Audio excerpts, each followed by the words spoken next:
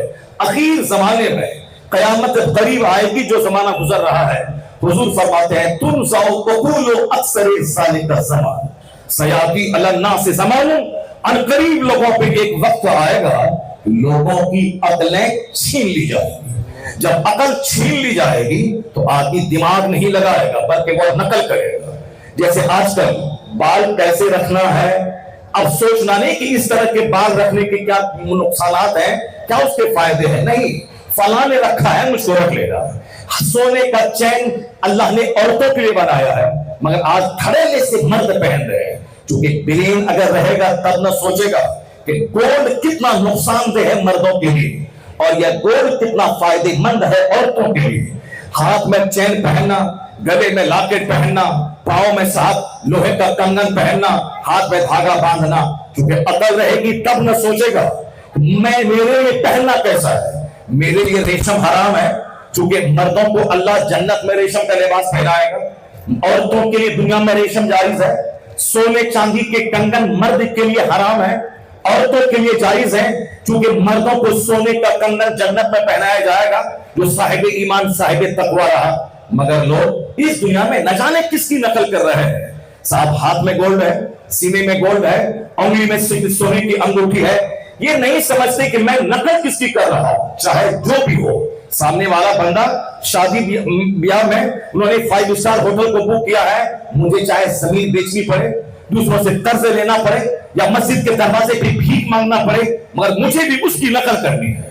اب سامنے والے ہماری میری بیوی فلاں کے گھر گئی، اب وہاں انہوں نے شوکیس میں دیکھا کہ ساتھ طرح طرح کے انواع و اقسام کے سامان پڑے ہیں، قیمتی قالین بچھے ہیں، زبردست قیمتی صوفہ لگا ہے. اب وہاں سے آنے کے بعد شوہر کے سر کا بال چاٹنے لگتی ہے کہ ہمیں اسی طرح کا سامان چاہیے، اسی طرح کا صوفہ چاہیے، اسی طرح کے کپڑے چاہیے، اسی طرح کے زیور چاہیے. اسی لیے کہا گیا ہے کہ عورتوں کو زیادہ ان کی نگاہوں کو آوارہ مت پھرنے دے، دوسروں کے گھر مت جانے دے.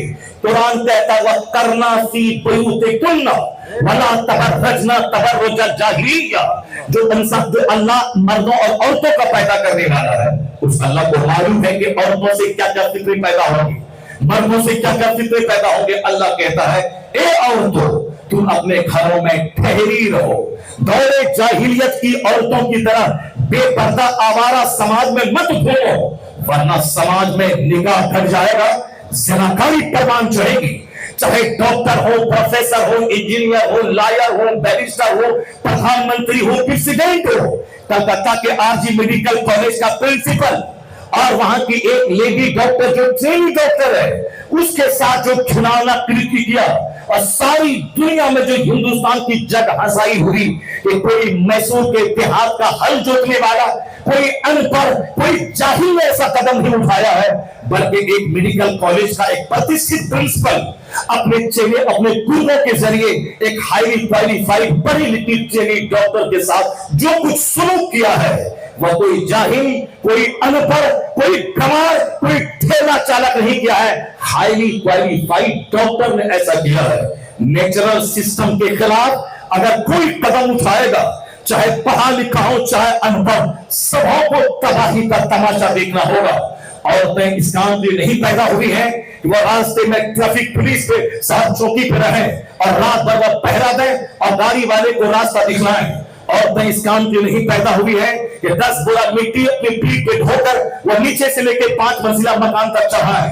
عورتیں اس کام کے نہیں پیدا ہوئی ہیں وہ مردوں کی طرح لباس پہن کر سماج کے سارے لوگوں کی نگاہیں خراب کریں. مردوں کی چہرے کے داغی ہے تاکہ یہ جوان رہے، یہ صاحب اولاد پیدا کرنے کی صلاحیت اس کے اندر ہو. قوت مردانگی کا رشتہ سر کے بال داڑھی کے بعد سے وابستہ ہے. عورتوں کو اللہ نے چہرے کے بال نہیں دیا کیونکہ ان کا حسن، ان کی خوبصورتی، ان کی صحت کا راز اسی میں پنہا ہے. ان کے چہرے پہ داڑھی کے بال عیب لگیں گے، نسوانیت ختم ہو جائے گی، اس کی نسوانیت کا حسن اسی میں باقی رہے گا، ان کے چہرے پہ داڑھی کے بال نہ رہے. یہ نیچرل سسٹم ہے.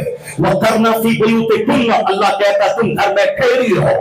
اور دور جاہلیت کے جاہل عورتوں کی طرح سماج میں پھر کے لوگوں کو دعوت زنا مت دیا کرو، ورنہ سماج میں نکاح مشکل ہو جائے گا، حقیقی اولاد مشکل ہو جائے گی. لوگ نکاح سے زیادہ زنا میں سکون محسوس کریں گے، کیونکہ نکاح میں تو ایک یا دو عورت تک محدود رہنا پڑے گا، اور زنا میں کھلے ہوئے ساؤنڈ کی طرح جہاں چاہے پیسہ خرچ کرے اور ہزاروں عورتوں کے ساتھ بدکاری کرے. تو آدمی ایک عورت سے بن کے نہیں رہنا چاہتا، وہ آزاد بن کے 10 عورتوں کے ساتھ منہ کالا کرنا چاہتا ہے. نیچرل سسٹم کے خلاف جب کام ہوگا تو سچائی گھٹے گی اور جھوٹ کا کاروبار چلے گا، حقیقت مٹے گی اور صرف بناوٹ کا کاروبار چلے گا، نکاح گھٹے گا، زنا کا کاروبار چلے گا. چاہے پڑھا لکھا ہو یا بے پڑھا، اللہ کے قانون سے کوئی بھی باہر نہیں ہو سکتا ہے. اللہ رب العزت نے مردوں کو الگ کام کے لیے پیدا کیا ہے، عورتوں کو الگ کام کے لیے پیدا کیا ہے. یہ دونوں برابر اس لیے نہیں ہے. اگر دونوں کو برابری کا درجہ دے دیں تو پھر کہنا پڑے گا کہ ایک ہفتہ عورت گھر میں کام کرے گی، مرد باہر کام کرے گا، اور اگلے نیکسٹ ویک مرد گھر میں کچن سنبھالیں گے، عورت باہر سنبھالے گی. ایک سال عورت بچہ جنم دے گی اور دوسرے نیکسٹ ایئر مرد بچہ دے گا. تب یہ دونوں برابر ہوئے، تب یہ دونوں سملر ہوئے، تب یہ دونوں میں برابری ہوئی کہ ایک سال میں بچہ دو، ایک سال تم بچہ دو. مگر یہ ایسا نہ امریکہ کا کوئی ویگیانک کر سکتا ہے، نہ ہندوستان کا کوئی بسمار خان کر سکتا ہے، نہ کوئی بڑا جاہل، نہ کوئی بڑا پڑھا لکھا کر سکتا ہے. کیونکہ نیچرل سسٹم کے خلاف نہیں ہو سکتا. جب عورتوں کو سرکشا چاہیے، عورتوں کو جب سنرکشن چاہیے، وہ بچپن میں ہے تو باپ کا سنرکشن، اور بڑی ہو تو بھائی کا سنرکشن، اور جب شادی شدہ ہو تو شوہر کا سنرکشن. وہ چاہے پردھان منتری کی کرسی پہ بیٹھے اس کو سیکورٹی چاہیے، وہ چاہے پولیس میں جائے اس کو بھی سرکشا چاہیے. تو آخر جب وہ سرکشا کی محتاج ہے وہ دوسروں کو سرکشا کیسے دے سکتی ہے؟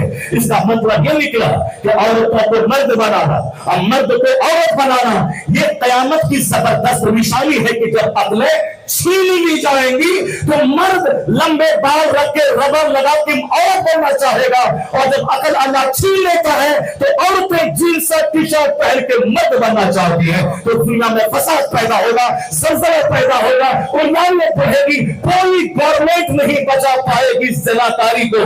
اسے آج امریکہ سے لے کے ہندوستان تک روزانہ کئی ہزار بلاکار کے کیس کورٹ میں آ رہے ہیں. نہ تک نہ کورٹ بچا رہی ہے، نہ پولیس بچا رہی ہے، نہ آرمی بچا رہی. اللہ کی قسم نہ بچا پائے گی. ایک قانون ہے مصطفیٰ کا دیا ہوا قانون پردہ، اگر وہ نافذ ہو جائے 90% زنا کا کاروبار ختم ہو جائے. نعرہ تکبیر! ہاتھوں کو اٹھا کر بولو نعرہ تکبیر! آواز تیز کرو، آواز تیز کرو. نعرہ رسالت! سرکار کی آمد، دلدار کی آمد، مکی کی آمد، مدنی کی آمد. دیکھو ہمارے نبی کی شان. ابھی تو بہت ساری باتیں آپ کو سنی ہیں، میں تو صرف تمہید کے طور پر میں نے ایک بات کہی ہے. زیادہ عقل مند بننے کی کوشش مت کیجیے گا. حضور سے بڑا کوئی عقل مند دنیا میں پیدا نہیں ہوا. آیا ہے، بزرگوں نے کہا ہے، لکھا ہے کہ سرکار کو اللہ نے جتنی عقل دی ہے دنیا کے قیامت تک کے سارے لوگوں کی عقل کو حضور کی عقل سے وہی نسبت ہے جو ایک قطرہ پانی کو سمندر سے نسبت ہے، جو ایک قطرہ پانی کو سمندر سے نسبت ہے. اس لیے دنیا کا کوئی بھی بڑا سے بڑا پڑھا لکھا آدمی پیغمبر اعظم علیہ السلام سے بڑا بننے کی کوشش نہ کرے. اس لیے اللہ نے اپنے بعد سب سے بڑا اپنے محبوب کو بنایا. اور حضور نے یہ کہا جو قیامت جب قریب آئے گی تو لوگوں کی عقلیں چھین لی جائیں گی.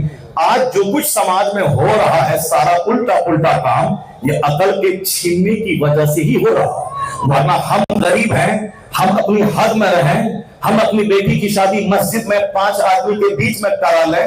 ہم سامنے والا ارب پتی ہے، وہ 10 لاکھ روپے میں میرج ہال بک کرے گا، لان بک کرے گا، وہ 50 کروڑ روپے اپنے بیٹی کی شادی کے ولیمے میں خرچ کرے گا.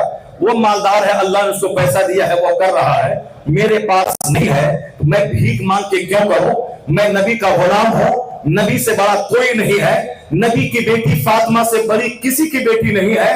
مصطفیٰ نے اپنی بیٹی کی شادی مسجد نبوی میں 10-20 لوگوں کے درمیان علی کے نکاح میں دے دیا.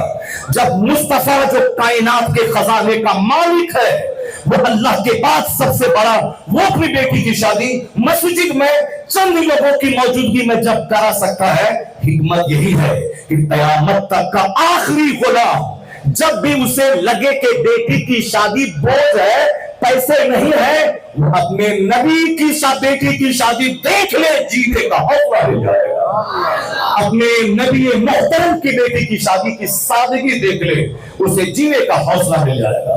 عقل رہے گی تب نہ دیکھے گا نبی کو، یہاں عقل چھین لی گئی ہے، اسی لوگ امیتابھ کو دیکھ رہے ہیں، لوگ صاحب سلمان خان کو دیکھ رہے ہیں، لوگ فلم کے ایکٹر کو دیکھ رہے ہیں۔ اگر یہاں بھی عقل ہوتی تو بھی اتنا بندہ گر نہیں جاتا۔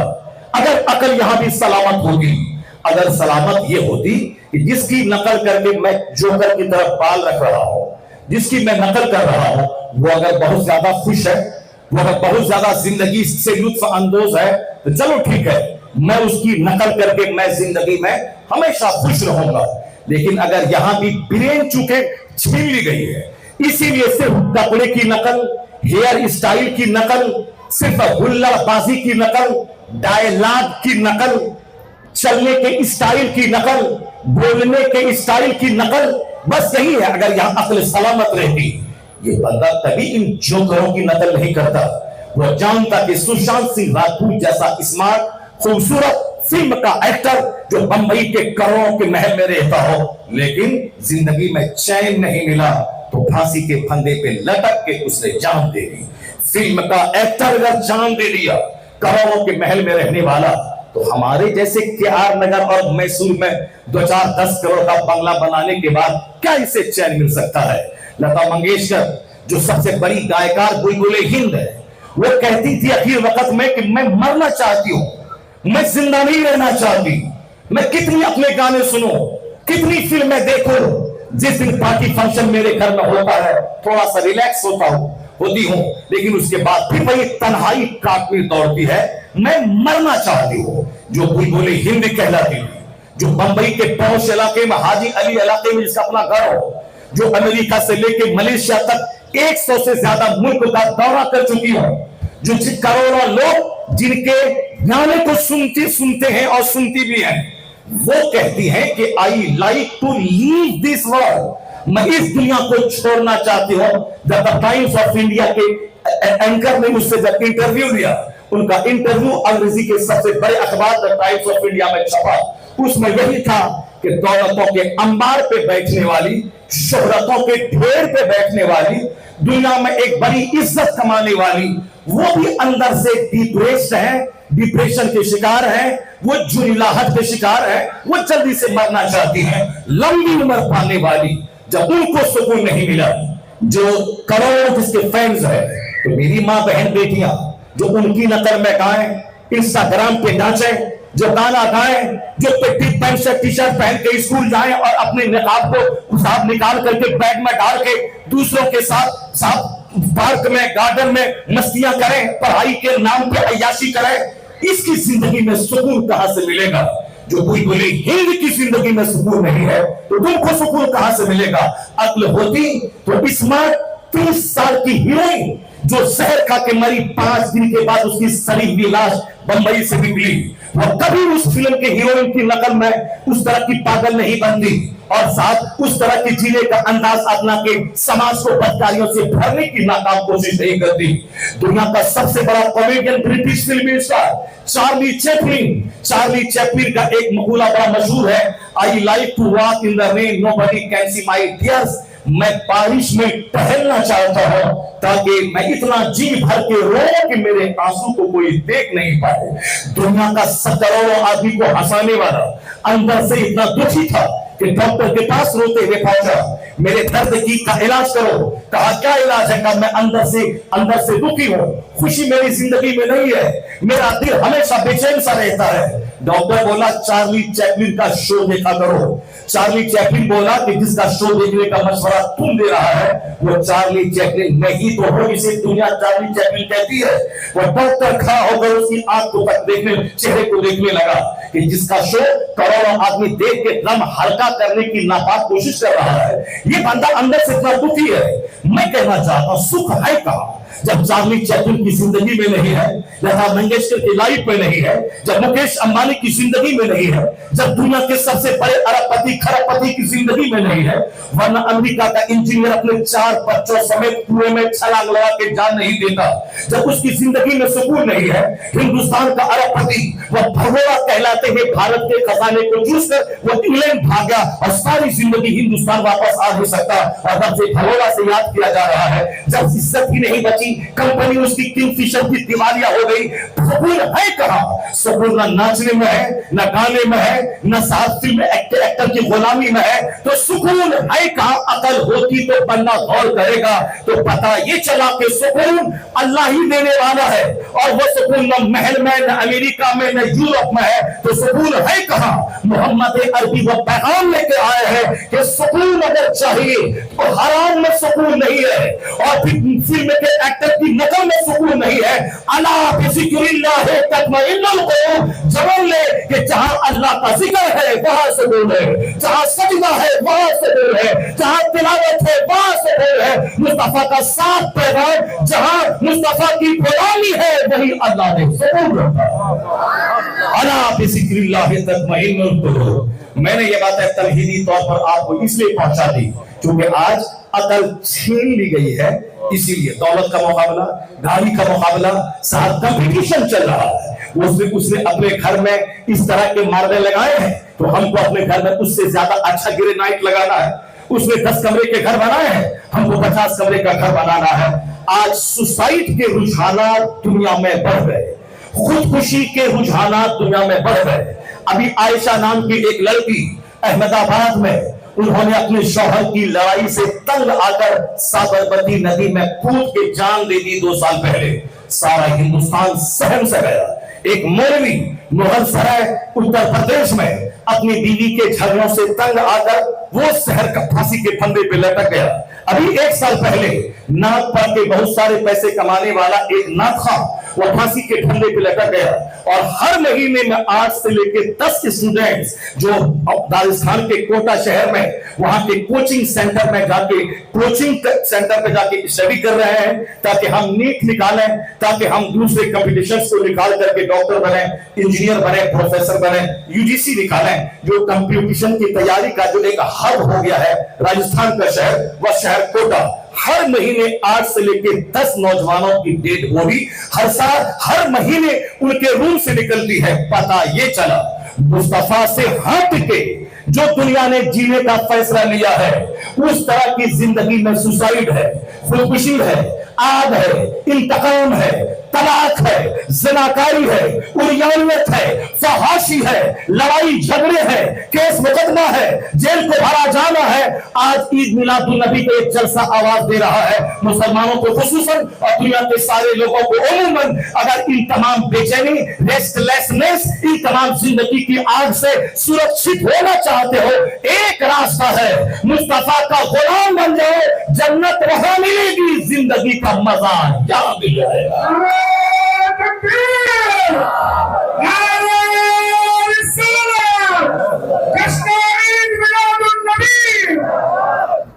کہ محمد سے وفا تو نے تو ہم تیرے ہیں, یہ جہاں چیز ہے کیا لوح و قلم تیرے ہیں. آج جس کو عقل سلیم مل گئی سمجھ لیں کہ اللہ کی طرف سے بہت بڑی دولت مل گئی. عقل سلیم کا مطلب جو غلط اور صحیح میں فیصلہ لے سکے.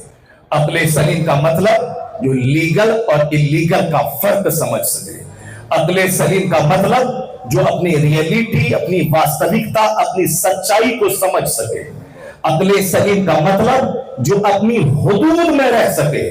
عقل سلیم کا مطلب جو رائٹس اور ڈیوٹیز کو سمجھ سکے. ورنہ جس کے پاس عقل نہیں ہے 2 روپے کمانے کے بعد وہ فرعون بن رہا ہے, وہ نمرود بن رہا ہے, وہ سماج کا سب سے بڑا ذلیل آدمی بن رہا ہے. اس لیے آج کا یہ جشن آواز دے رہا ہے بمصطفیٰ بارسا خیشرا کہ دین غماؤس گر بہو نرسی تمام بولہویز. اور اسی پیغام کو اعلیٰ حضرت نے 100 سال پہلے کہا تھا. دوسرے کو دیکھے گا تو بے چین ہو جائے گا, کس کس کی نقل کرے گا, کس کس دانشوروں کے پیچھے پاگل ہوگا.